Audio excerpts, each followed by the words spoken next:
Devant le grand jury d'RFM ce dimanche, Seydou Gueye, porte-parole de l'APR. Il est l'invité de Babacar Fall. Plusieurs sujets.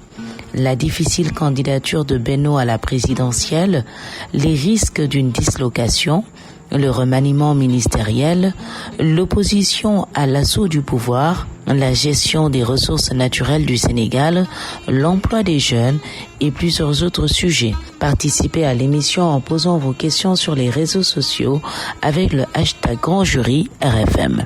Seydou Gueye, porte-parole de l'APR, face à Babacar Fall, le Grand Jury dimanche 11h10 sur RFM.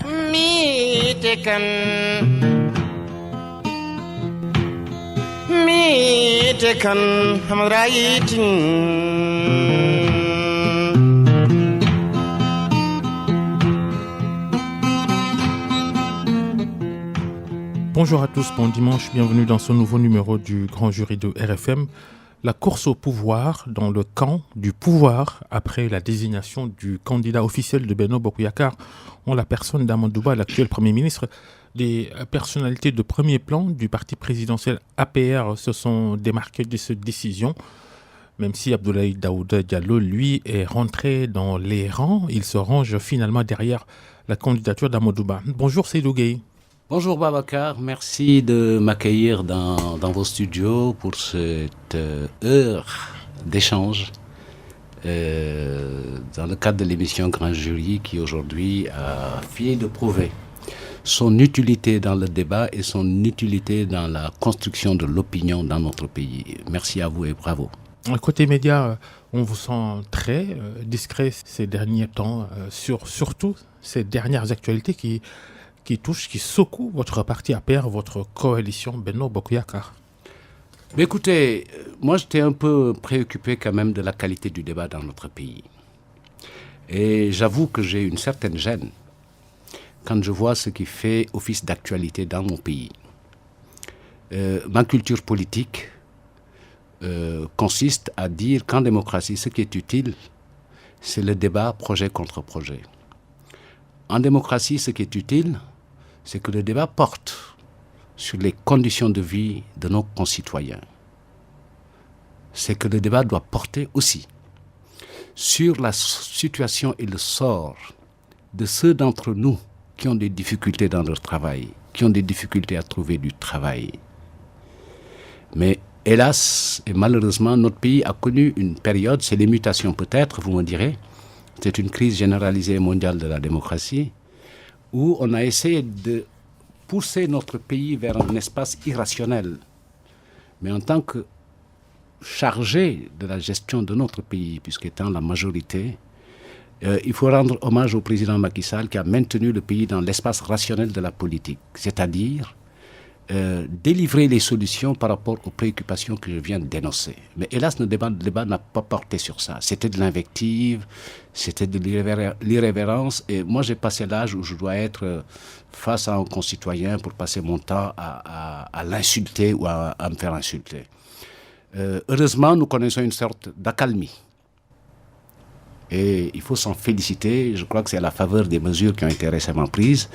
Le pays retrouve un peu de la sérénité. La dissolution de PASTEF, vous faites allusion à ça ? Plusieurs décisions qui vont dans ce sens quand même, de maintenir notre pays dans l'espace rationnel. Le rôle des partis politiques est de contribuer à l'édification et à la construction d'une conscience citoyenne au-delà de la vision ultime de conquérir le suffrage. La perception que certains ont à partir d'ici ou de l'étranger sur ces mesures dont vous parlez, dissolution de PASTEF, incarcération d'Ousmane Sonko et de plusieurs autres responsables et militants de ce parti PASTEF dissous, la perception n'est pas bonne. Oui, mais c'est lié à un fait. Et je crois que ce fait ne concerne pas uniquement notre pays. La démocratie dans tous les pays du monde, elle est confrontée à des situations nouvelles. Puisque les outils de régulation de la démocratie, quand ils étaient inventés, il n'y avait pas cette évolution du digital et de la technologie. Et aujourd'hui, je pense qu'il nous faut réinventer de nouveaux outils de régulation de la démocratie. Parce qu'au final, cette perception dont vous parlez, je la comprends très bien. Elle est la suivante. les outils traditionnels qui sont d'essence légale, constitutionnelle, quand ils sont utilisés pour réguler la démocratie, ceux qui en sont victimes les présentent comme des instruments de brutalité. Je prends un exemple, qui est un exemple d'un pays que nous aimons citer en référence, la France en l'occurrence. L'article 49.3 est d'essence constitutionnelle. Qui permet de débloquer les choses. Voilà. Et aujourd'hui, en France, le Parlement refuse de faire. Et aujourd'hui, l'opinion ou d'adopter des textes du gouvernement, c'est très dénoncé en France aussi. C'est très dénoncé parce que c'est perçu comme un instrument de brutalité, un instrument qui limite la démocratie et l'expression du suffrage. Donc l'un dans l'autre, dans tous les pays du monde, que ce soit aux États-Unis, ici au Sénégal ou ailleurs, nous sommes confrontés à des mutations. La France essaie d'apporter une réponse parce qu'ils ont, dans le dernier remaniement, ils ont mis en place un ministère chargé du renouveau démocratique et qui est en même temps le porte-parole du gouvernement. Donc la problématique de la démocratie se pose sous une actualité nouvelle à partir de considérations qui devraient nous permettre d'arriver à consolider le vivre ensemble qui est le soubassement de la démocratie, à gérer la pluralité et qui est l'essence même aujourd'hui de la démocratie, puisque ce n'est pas le fait de la majorité qui écrase, mais c'est le fait de la prise en compte des opinions qui sont différentes et c'est le fait de prendre en compte des positions qu'il faut essayer de réconcilier. Puisque c'est ça la politique, c'est trouver les équilibres, trouver les consensus pour avancer ensemble. Et je crois qu'il nous faut, du point de vue doctrinaire, du point de vue de la posture et du mode de présence en politique, travailler davantage à cette réconciliation pour avoir un mode de présence plus utile au projet démocratique. Pourrait-on s'acheminer vers la présidentielle qui arrive là, dans 5 mois, y arriver sereinement avec tous ces problèmes, ces goulots, ces emprisonnements, ces blocages démocratiques? Non, on va y arriver puisque la tradition sénégalaise est d'aller toujours vers des élections apaisées, puisqu'aujourd'hui le défi, et je crois que nous l'avons surmonté, est grâce à la contribution de tous les acteurs de la société civile, des partis politiques et de l'opinion. Nous avons quand même un profil d'élection à contestation nulle, sinon marginale. Et cette tradition-là, il faut la préserver. Il est vrai que ces présidentielles s'annoncent comme étant les présidentielles les plus ouvertes de l'histoire de notre vie politique, puisque nous avons un président qui est sortant et qui est partant. Alors, toutes les ambitions sont ouvertes. Toutes les ambitions sont ouvertes. Mais il me semble que ce que les Sénégalais attendent... Et probablement, sans l'opposant le plus populaire, le principal adversaire de l'exécutif actuel. Bon, je vous laisse la responsabilité de ces propos. Mais ce que je considère que la personne à laquelle vous faites allusion, en l'occurrence Ousmane Sonko, pour ne pas le citer, est une personnalité de notre espace politique qui est arrivé 3e à une présidentielle, qui a eu des résultats électoraux assez clairs, mais ça ne donne pas moins de valeur aux autres. Cette compétition est ouverte, très largement ouverte. Maintenant, ce qu'attendent les Sénégalais, c'est qu'on dépasse l'anecdote, qu'on dépasse les questions de personnes pour faire s'affronter, se confronter des offres politiques différentes dont la seule perspective est le bien-être des Sénégalais. Et en l'espèce, et dans le contexte actuel, il y a beaucoup d'acquis à consigner à l'actif de la majorité actuelle, dans le sens de la transformation qualitative de la vie. Puisque, en définitive, qu'est-ce que veulent les Sénégalais, Babacar? Les Sénégalais, ils veulent du pouvoir d'achat. Les Sénégalais, ils veulent de la sécurité. Les Sénégalais veulent des services publics qui fonctionnent. Et c'est de ça dont on doit parler. N'ignorons pas les petites gens avec leurs petits problèmes dans les quartiers populaires. Pensons aux solutions qu'on doit produire. Et c'est ça, la doctrine. Et depuis 2012, c'est ce à quoi s'attelle le président de la République et ses équipes. Reste à savoir si vous êtes allé sur le sujet là que vous abordez, les migrations clandestines, les inondations, les autres problèmes du pays, l'agriculture. Alors, ce qu'il faut dire... Et encore l'agriculture, le ministre qui était au poste, qui démissionne depuis une semaine, qui n'est pas remplacé à cause de conjoncture politique, encore peut-être un nouveau signe de négligence de ce secteur important dans lequel l'État n'a pas fait ce qu'il aurait dû peut-être faire depuis que Macky Sall est arrivé au pouvoir, non? Ce qu'il faut consigner, le président Macky Sall a fait, et sa majorité, et ses différentes équipes gouvernementales, ont fait mieux que quiconque dans notre histoire politique. Ça, c'est incontestable. Vous me parlez de l'agriculture, mais on peut être d'accord sur une chose. Qu'entre 2012 et 2023, dans tous les segments et pour toutes les spéculations, notre agriculture a connu des hausses extraordinaires de production. Avec des chiffres contestés par des acteurs eux-mêmes. Oui, mais de toutes les façons, Babacar, vous êtes habitué à la contestation. Mais ce qui reste vrai, c'est que la production céréalière est passée, dans la période que j'évoque, d'1 500 000 tonnes à plus de 3 600 000 tonnes. Et l'arachide a atteint en 2022 plus d'1 600 000 tonnes. Si je vous parlais de l'équipement motorisé, on peut retenir au moins des réalisations inédites. Entre 2012 et 2022, il y a eu pas moins de 72 000 matériels attelés, dont 8 845 motoculteurs, moissonneuses-batteuses, pour un montant supérieur à 66 milliards. Rien que sur la campagne, on est passé de 40 milliards à 100 milliards. Parce qu'on a une claire conscience de l'impact de l'agriculture sur le développement de notre pays. Le président a lancé le programme d'acquisition de matériel pour 2023 avec une dotation budgétaire de 85 milliards. On attend les résultats. Oui, les résultats vont venir. Parce qu'en vérité, les résultats, si vous voulez les avoir, il faut d'abord une stratégie. Et aujourd'hui, on a une stratégie de souveraineté alimentaire qui est incontestable, qui a été adoptée. Et il y a en plus des efforts budgétaires sans précédent qui sont accomplis.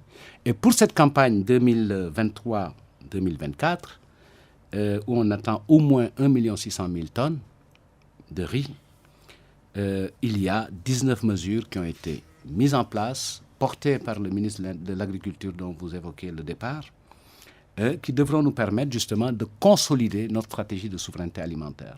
Ces mêmes performances aussi, on peut les consigner dans d'autres secteurs, le secteur de la santé, avec les hôpitaux qui ont été étraînés, le niveau du plateau technique qui a été relevé dans certaines structures de niveau 1. Donc globalement, nous ne sommes pas encore à l'heure du bilan du président Macky Sall, mais vous le savez autant que moi, il y a de bonnes choses qui ont été faites et la perspective politique, c'est de prolonger et de poursuivre la courbe de ces bonnes actions. Il y a des faits qui contredisent toutes ces statistiques, toutes ces courbes à la hausse que vous dessinez souvent. Rien que la situation des jeunes du Sénégal, le sous-emploi, la tentative de rallier l'Europe et maintenant les Amériques par des voies dangereuses contredisent tout ce que vous dites depuis 11 ans. Alors, sur cette question-là, le premier exemple que je vais citer, c'est cette semaine.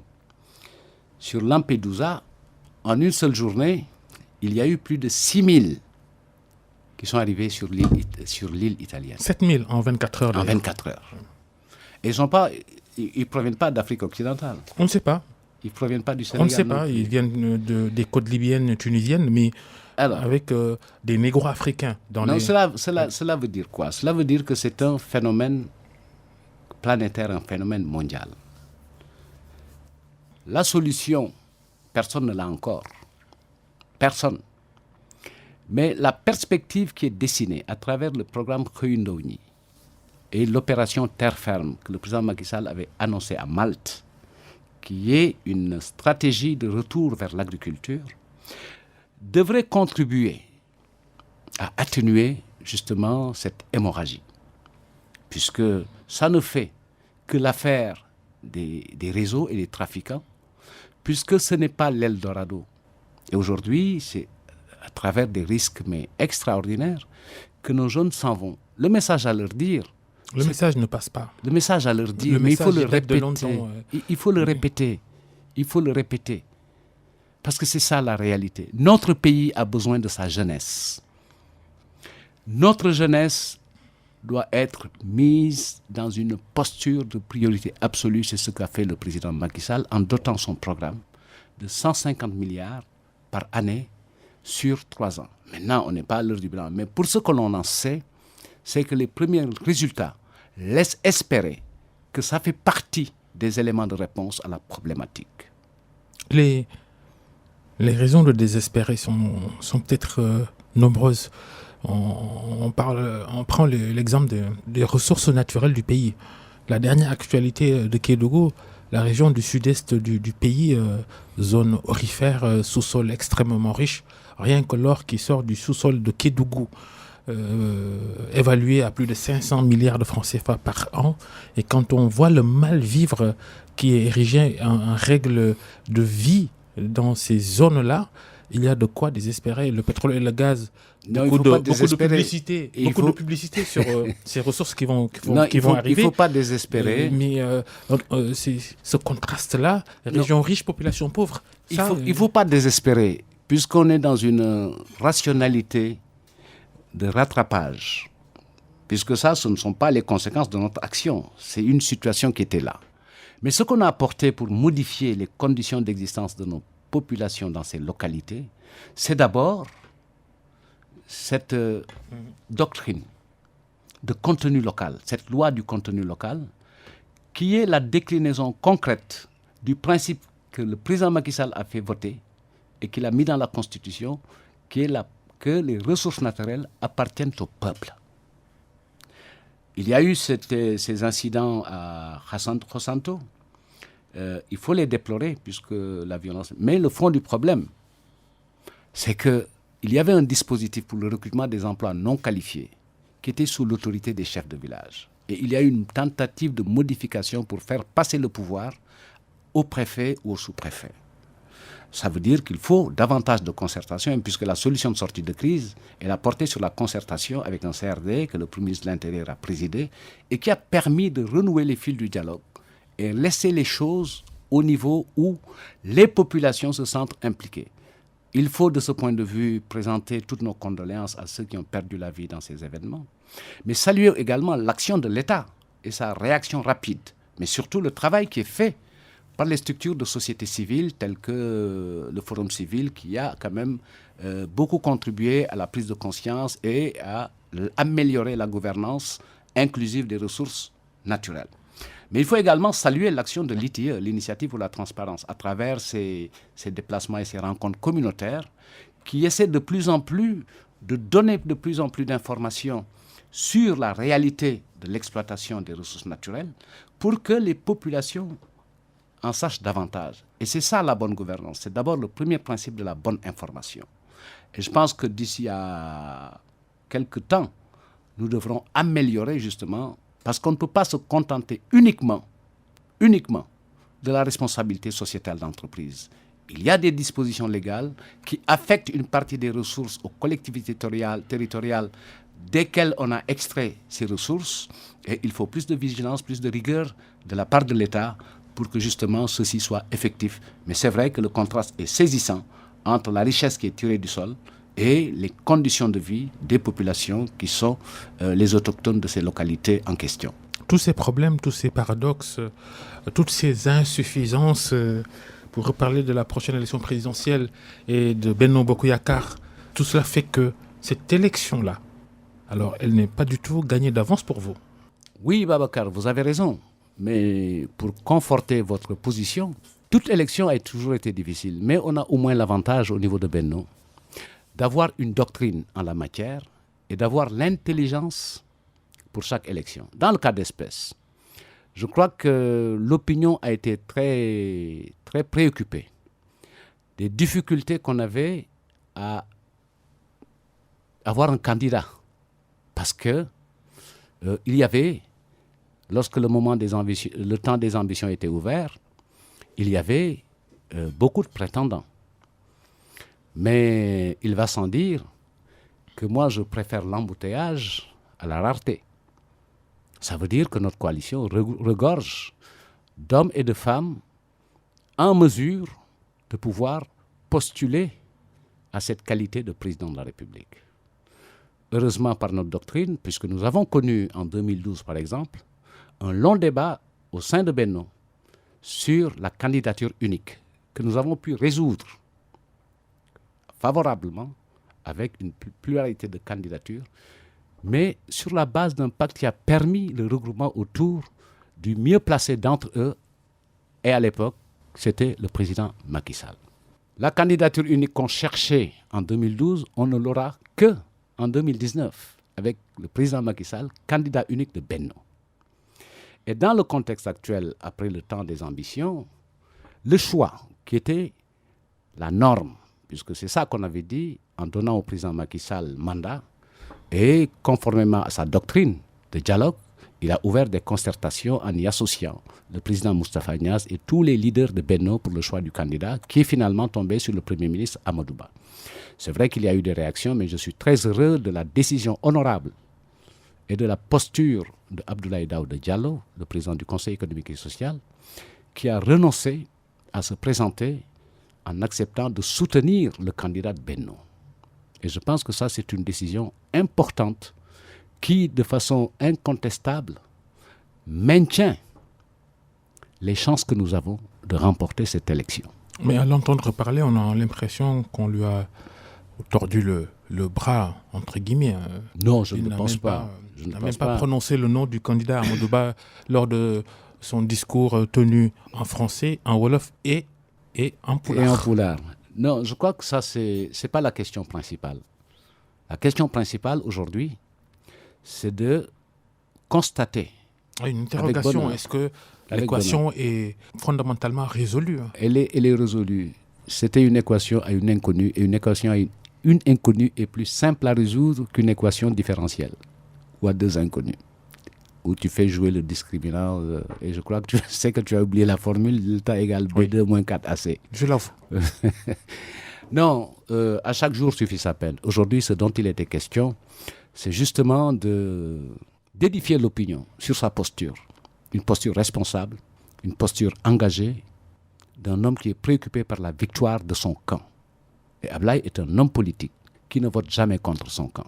Et dès lors qu'il a compris, après avoir échangé à plusieurs occasions avec le président de la République, il a pris cette décision que je salue et je le félicite et l'honore.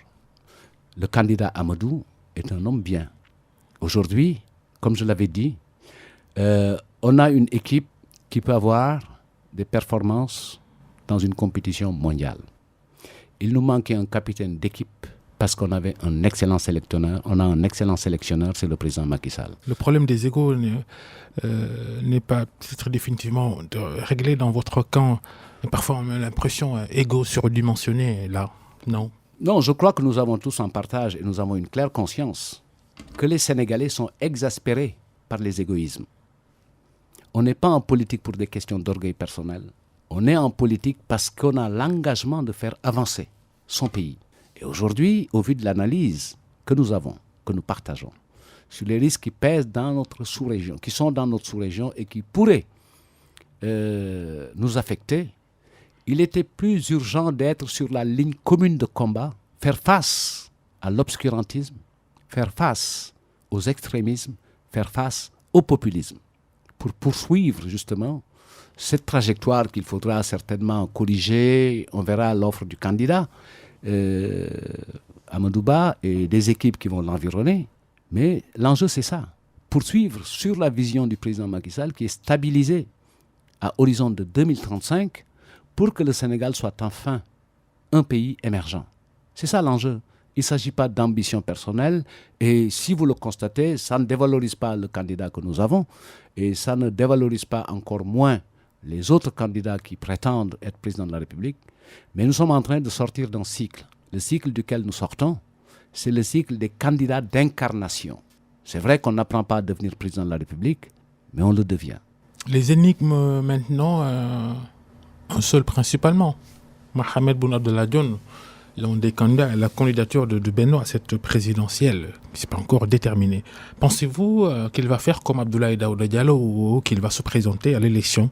Mohamed Boun Abdallah Dionne, l'ancien Premier ministre, est un grand Sénégalais qui est intéressé par le développement du Sénégal.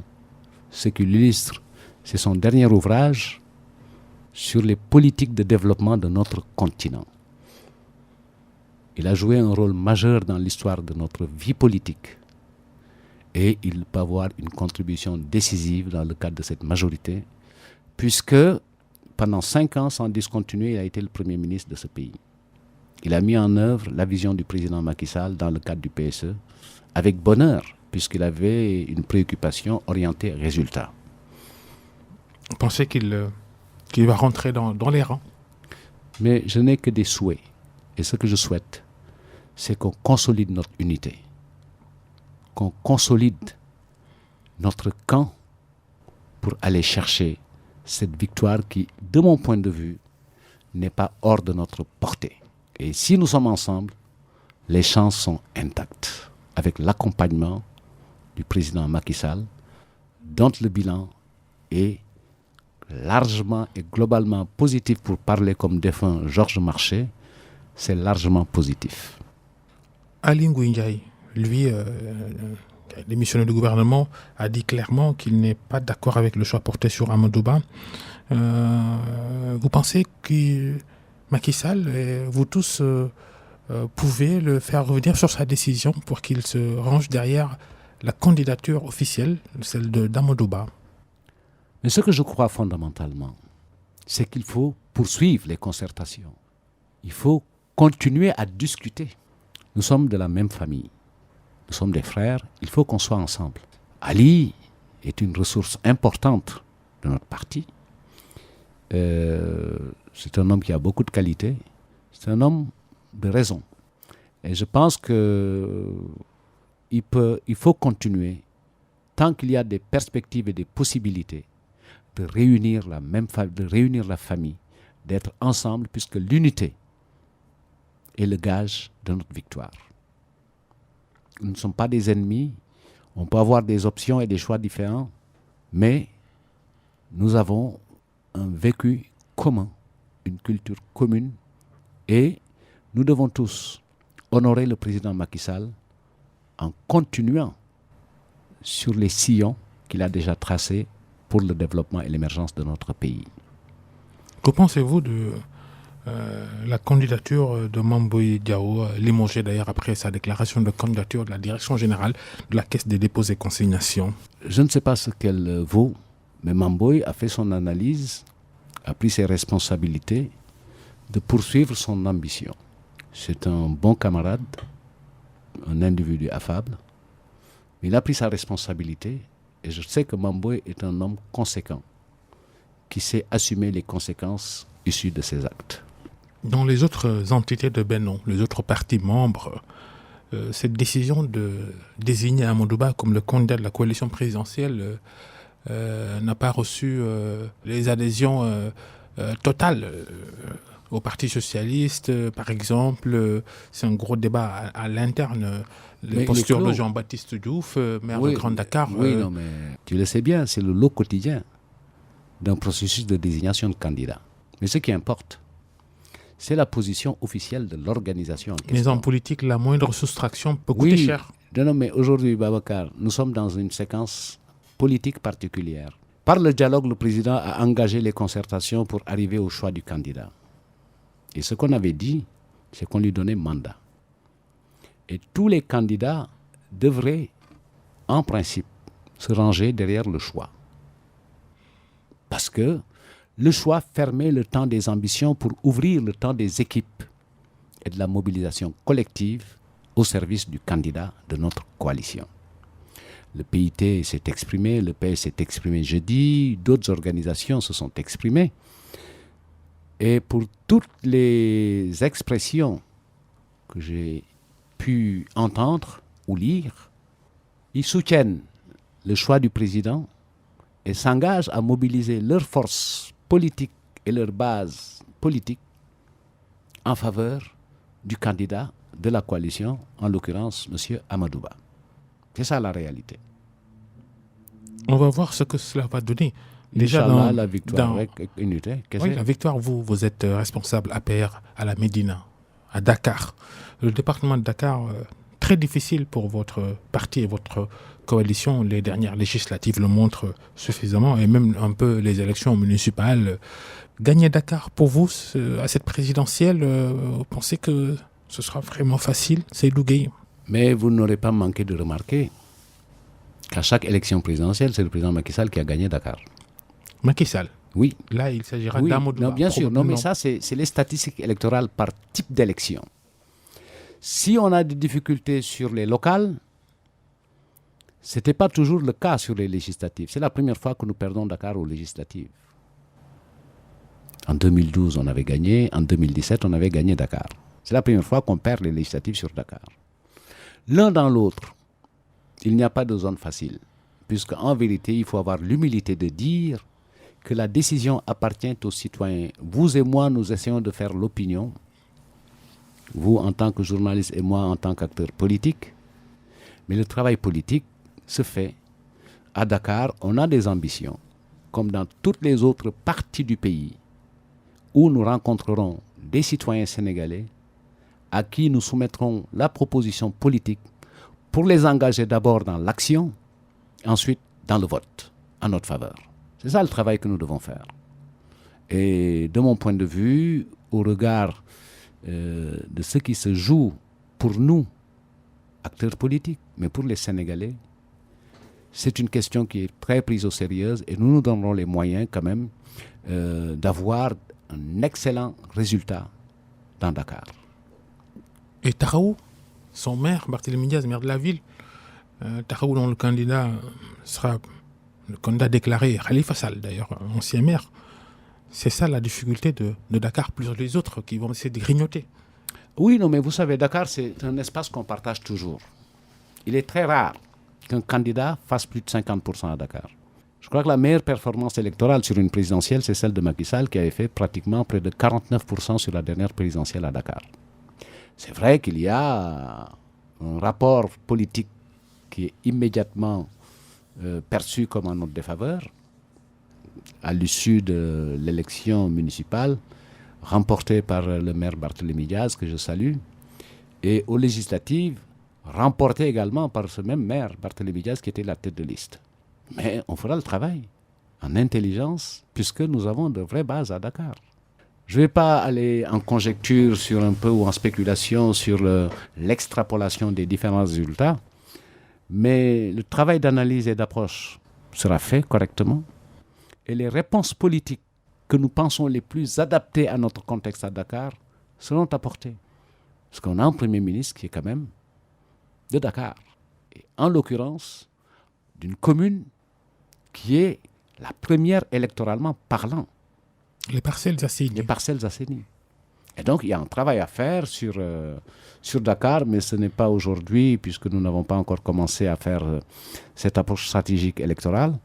Mais vous verrez, je pense qu'on a de vraies chances au regard de nos conditions, c'est-à-dire le bilan que nous avons, l'équipe que nous formerons et les qualités que nous présenterons à l'opinion pour dire que le meilleur choix pour poursuivre le plan Sénégal émergent et la vision du président Macky Sall sont incarnés par cette coalition Benno Bokk Yakaar, qui est une coalition inédite, puisqu'elle est à elle seule, elle a gouverné pratiquement dans une doctrine, je pense, qui intéresse les Sénégalais, qui les rassure. Gagner ensemble et gouverner ensemble. Et c'est ça que nous allons poursuivre. Gagner Dakar, exercice pas facile, tout bas n'en parlons pas. Et, le capital de Macky Sall, son capital politique, son capital sympathie, ne souffre-t-il pas un peu ces derniers temps impopularité exagérée ou justifiée, mais quand même la politique atterrit dans les stades maintenant avec des slogans en faveur de Sonko et contre Macky Sall, ce n'est pas analysé pour vous un peu? Non, vous restez sur l'écume des vagues. Mais vous pouvez être d'accord avec moi qu'à partir de son discours du 3 juillet, par lequel le président Macky Sall a séduit le monde entier en renonçant à se présenter pour un 3e mandat, même si ce sont ses propos, et je les partage, la Constitution lui aurait permis. Ça ne fait pas de lui l'homme le plus populaire du pays. Non, je ne dis pas ça. Je veux dire, vous m'avez interrogé sur une baisse de popularité, je vous dis c'est le contraire. Et il ne faut pas prendre. Je vous rends la balle parce que vous ne disposez pas non plus, vous, d'instruments pour en juger. Mais ce que je vois à travers mon quartier, dans les taxis et à travers l'opinion, Sénégal disent Macky Sall gor la nit ku baax la. Certains disent même warul sax dem. Mais ça, c'est dépassé. Ce qui reste vrai, c'est que moi, je ne prends pas des vessies pour des lanternes. Je sais bien décrypter une notoriété spontanée, réelle, de manœuvres réputationnelles qui sont une sorte de bulle qui se dégonfle. Puisque nous sommes en politique. Ce qui importe, c'est le résultat du dimanche électoral. Quel rôle, selon vous, Macky Sall, il doit jouer dans la campagne électorale de cette présidentielle pour votre candidat, pour votre clan politique? Mais son capital, vous avez êtes parlé. Vous êtes le porte-parole de l'APR. Vous en avez parlé, son capital, son coefficient personnel, son bilan et sa connaissance. On a tous besoin de ça. Puisque si vous savez, vous reprenez le parcours. Macky Sall est un homme politique. Le président Macky Sall est un homme politique qui n'a jamais perdu d'élection. Jamais. Tout type d'élection. Élection municipale, régionale, législative, référendaire. Il s'en est fallu de peu aux dernières législatives. Oui, il n'était pas notre tête de liste. C'est sans doute à mettre dans l'analyse. Oui, bien sûr, c'est à consigner dans l'analyse, mais comme un petit paramètre qui n'est pas déterminant. Et les positions institutionnelles qui ont permis d'être au contact quotidien du pays et de sa réalité lui permettent aujourd'hui de s'appuyer sur des capteurs qui lui transmettent la vérité et la réalité du terrain. Et en politique, il y a un principe fondamental et élémentaire, c'est comprendre la réalité et travailler à la transformer. Et je pense qu'à ce niveau-là, il est très outillé. C'est un argument de poids dans notre campagne. C'est un élément de référence pour ce que nous allons proposer aux Sénégalais. Et avec son lot d'incohérences, un peu de mégalomanie dans votre gouvernance, les investissements... C'est de la mégalomanie que de faire un hôpital à Touba? Non, je ne parle pas de ça. Non, je ne pense pas. Faire un TER à 1000 milliards sur 1000 milliards, le chiffre de certains, vous dites un peu moins de 700 milliards, en tous les cas. Faire un TER sur 36 km, alors qu'un autre instrument aurait pu permettre de... C'est comme... Le TER est très utile, parce que vous le savez mieux que moi. Le TER a fait taire ceux qui disaient ça. Qu'est-ce que ça coûte à l'État sénégalais? Il les a mis à terre. Sa rentabilité. Alors, l'investissement, la rentabilité. Et là, l'État qui continue de subventionner à près de 15 milliards par an le TER. Moi, je vous renvoie à une réalité. Les cohérences de cet investissement. Une réalité que je voudrais que les Sénégalais comprennent. Le coût de l'inaction par rapport au défi de la mobilité collective qui est lié aux embouteillages, nous faisait perdre tous les ans au moins 100 milliards de francs.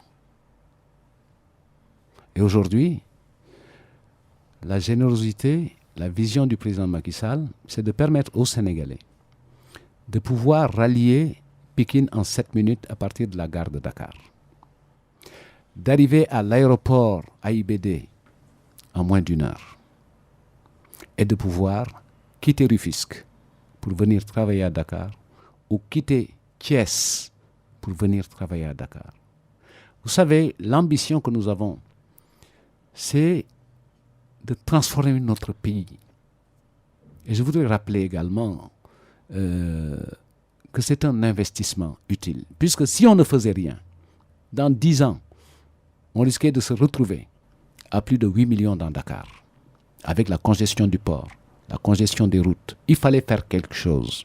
C'est un investissement. On n'avait pas forcément besoin, Seydou Gueye, de la dernière technologie en la matière qui coûte cher, s'endetter pour construire un TER, agréer une société exploitante française et subventionner à près de 15 milliards, entre 12 et 15 milliards chaque année, ce TER-là. Mais cette subvention, elle va au profit des Sénégalais qui prennent le TER.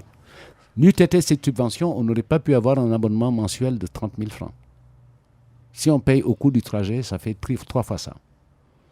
Et ça, justement, c'est l'équité. C'est la justice sociale. Il faut penser aux couches défavorisées. Il faut penser aux plus faibles d'entre nous. Il faut penser aux plus pauvres et aux plus précarisés. hors de ces considérations, la politique n'a pas d'objet. Et il faut concilier justement le développement, la modernité. Et si on restait dans votre logique, on ne ferait pas le BRT. Le BRT va permettre aux gens qui quittent Guédiawaye de rallier Petersen en moins de 40 minutes. Comparons avec le temps de trajet qui est aujourd'hui de rigueur. Il faut qu'on avance. Il faut qu'on avance, il faut qu'on évolue. Le Sénégal n'est pas indigne à la modernité. Il a les vocations, il a le potentiel, il a les capacités. Dès lors que ça revient au bénéfice de la population, l'investissement vaut le coup. Seydou Gueye, il nous reste encore quelques petites minutes. Évoquons maintenant ce remaniement ou réaménagement ministériel que tout le monde attend. Amadou Ba, pour vous, candidat désigné de Benno, doit-il rester au poste de Premier ministre? Mais écoutez, moi, je n'ai pas d'avis sur le sujet. Et ce que je sais, c'est qu'avec le retard entre guillemets que nous avons pris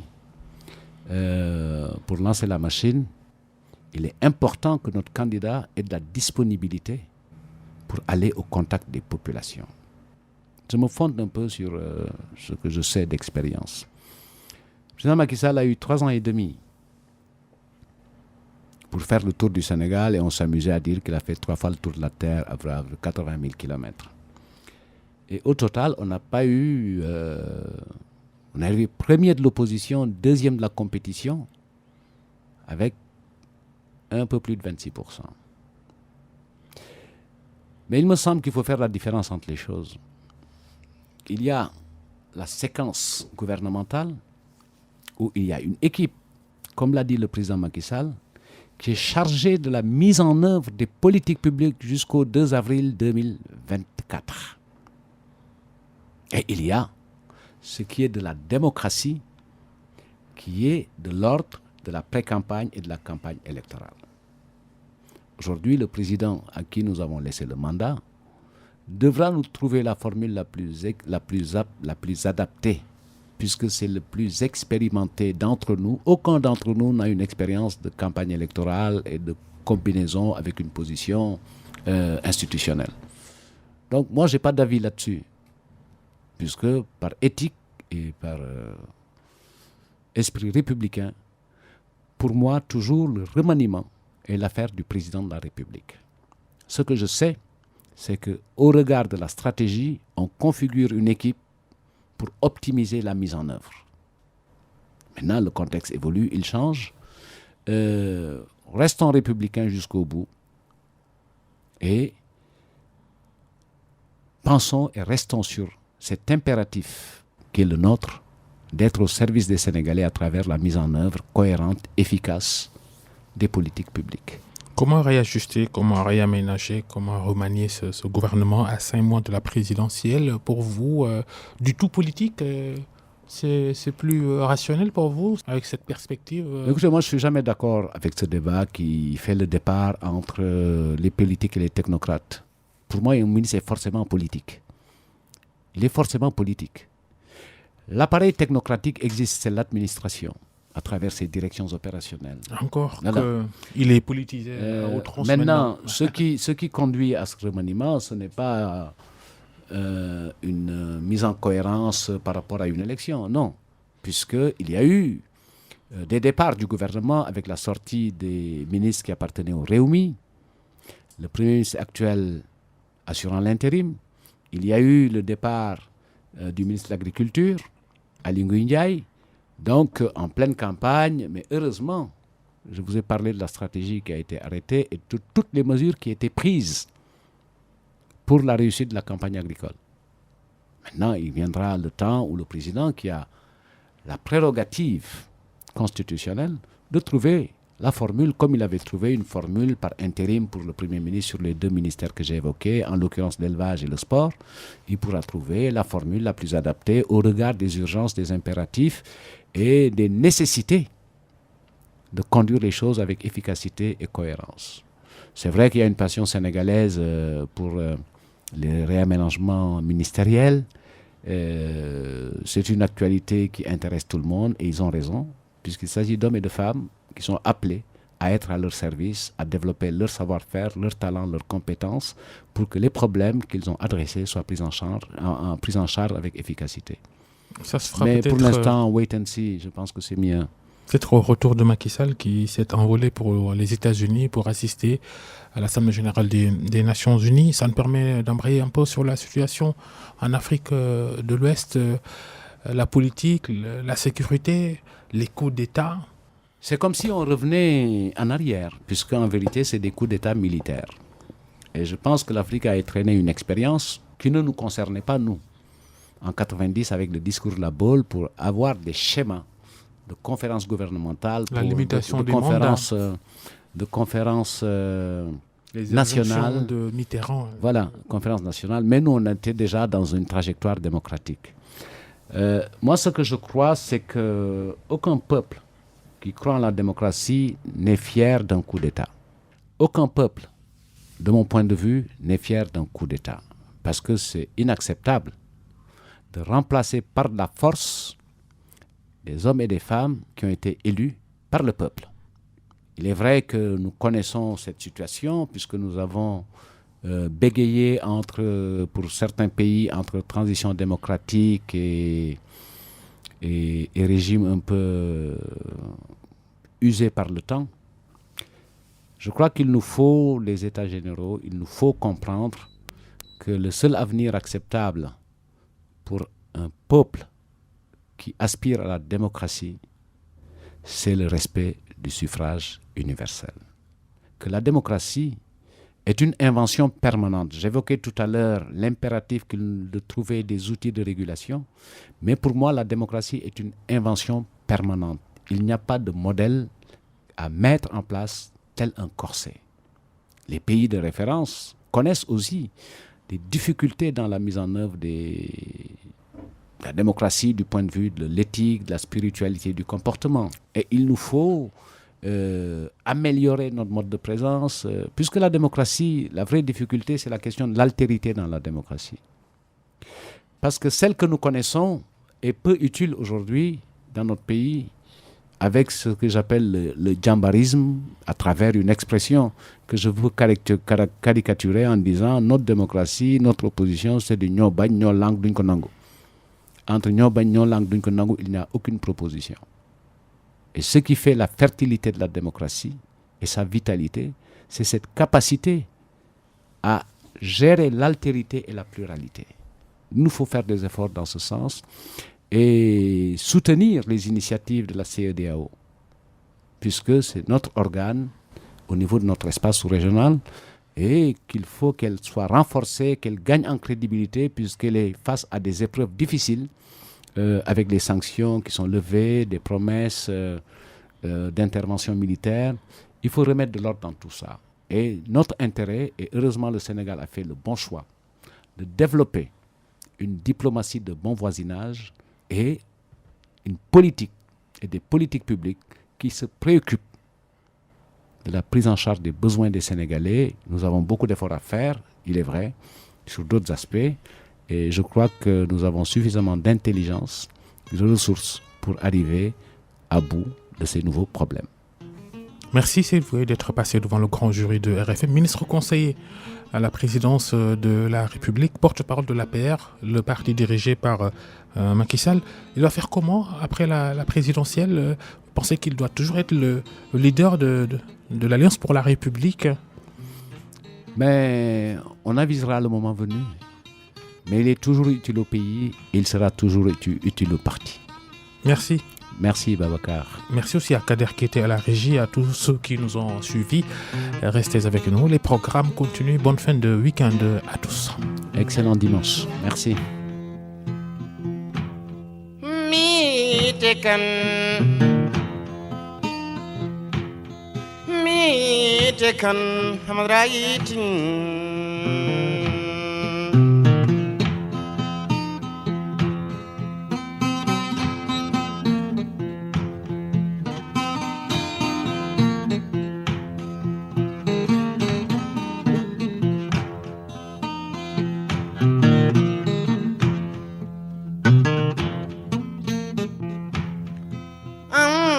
makora